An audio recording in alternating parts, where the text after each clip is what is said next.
Hi, ePlaneteers, and welcome once again to the online course from me. As you know, my name is Carl.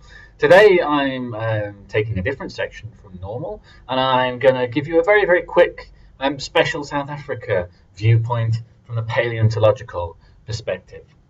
And I'm going to do so using this diagram here that you'll have seen before in the talks today, which seems quite peculiar because obviously I'm talking about why South Africa is so special in the Earth system science story, but this diagram doesn't actually show South Africa. So why am I showing you it? Well, what I'd like to do first is just explain what the diagram shows and how it relates to today's lectures, and then I'm going to go and try and tell you why this is a truly South African special story. But firstly, just a quick look at this diagram. If you didn't watch the last two lectures because you were too lazy or your computer froze, then I'm going to give you a very brief recap of the story from the last two. Again, it can be told very nicely from this diagram. Basically, if we look at this, we're looking here at the temperature record on Earth for the last 60 million years. And we've got a dividing line here because it can be divided very easily there and very obviously into two halves. I'm going to just look at both of them. We had 60 million years ago a very warm world, and one in which the dinosaurs roamed around, and one in which temperatures were roughly stable. There was no big fluctuations in temperature. And something strange happened between 6 and 3 million years ago here. There was a cooling pattern. The world started to get colder and colder. And then suddenly these oscillations, these ups and downs, start to appear. At first, they're quite small. And as we get this, we come towards the present day, 0 here is the present. As we come towards the present day, these oscillations get bigger and bigger, which is an interesting picture. And I want to now go, and we can use the two talks that we've had today to explain this. Firstly, we looked at paleoclimate. And in paleoclimate, we saw that the temperature on the Earth, historically, has been dependent on the amount of radiation that we receive from the sun. And the amount of radiation we receive from the sun varies over very long time scales due to these Milankovitch cycles. You heard about these from Cherie.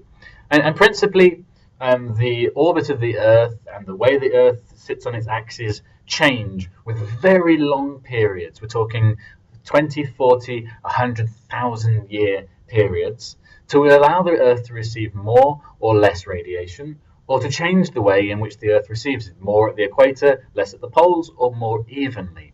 And those changes in the amount of radiation that the Earth receives cause this wobble pattern here that we see, this oscillation that's happened for the last 3 million years. So we can quite nicely explain why the Earth goes through ice ages and warm periods thanks to these Milankovitch cycles. It's about how much light and how much energy the Earth is getting from the sun. But that gives us a bit of a puzzle, because clearly the Earth's orbit was the same and the Earth's wobble was the same all this time back 60 million years ago in the time of the dinosaurs. Nothing had changed in terms of the Earth was still orbiting the sun in the same way that it is today. So why don't we see those Milankovitch cycles? Now, that's where we have to bring in our second source of energy, because most of the Earth's energy, 99%, comes from the sun. But a small fraction of the energy to our climate comes from underneath, from the heat below our feet. And what happened, it seems, is that the continents started to break up over this period, as you see here. And eventually, when the Drake Passage opened, allowing the Southern Ocean to circulate, it changed the way that the planet responds to changes in temperature. So this is really interesting. What happened was the planet became more sensitive to small changes in temperature. So Milankovitch cycles don't actually change the energy we receive from the sun very much. But for some reason, with this new shape of the continents, the one we're used to today, the Earth became massively more sensitive to small changes. And that's why we start with these little oscillations that then get bigger and bigger. Okay, so that's our picture, and I think It's a really interesting one, and it's a tale of some caution for us right now when we're considering climate change. We know that the climate at the minute appears to be very, very sensitive to small changes in the amount of energy it receives, and we are trapping lots of energy in the climate with our CO2. The other story that I want to tell out of this is the South African one. That's why we're here in this section, after all. And so I want to show you that there's a fascinating story that can be told here that's a truly South African one. And it's this, that if we look back at 60 million years ago, in the time of the dinosaurs, Cape Town was a tropical climate. It was warm and hot, just like Durban. So the whole of southern Africa would have been covered in jungle. You could have gone swimming at the beach at Cape Town, and it would have been just as warm as if you were at Richards Bay today. It was lovely, I imagine. Being a Cape Townian, I could use a bit of warm water at our beach. Then you have a change, as we saw, in the geology. So I also want to just you to think about this as a truly Earth system science story. It's a story that can only be explained by combining together different disciplines to try and understand it. We have a change in the geology going back from 250 to 50 million years ago. And that change in geology led to a change in the oceanography. It led to the opening up of this passage here and the formation of the current around the Southern Ocean. But most importantly, that change also led to the start of the upwelling off the west coast of South Africa. The upwelling, as we learned from Haley's talk, brings cold water to the surface, and it's responsible for Cape Town's unique climate compared to the rest of the country.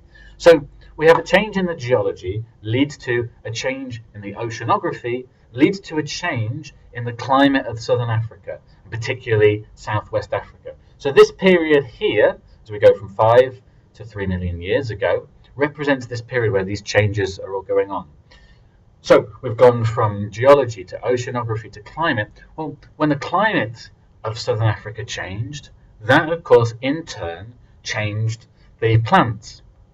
We now have winter rain in Cape Town. We have a very, very dry west coast, and this is also coincidental with the rise of our fynbos ecosystem, and it corresponds with a change from jungles to open savannas across most of southern Africa.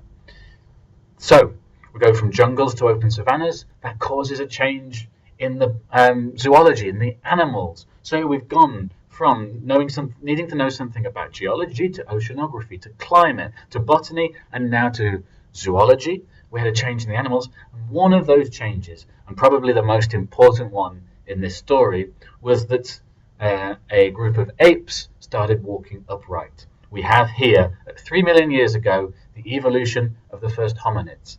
And this was in response to the climate change. Walking upright is an adaptation to this new environment, these new open savannas.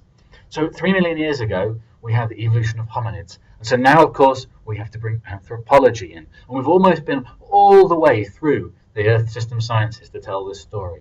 Now, hominids didn't make a big impact for a long time.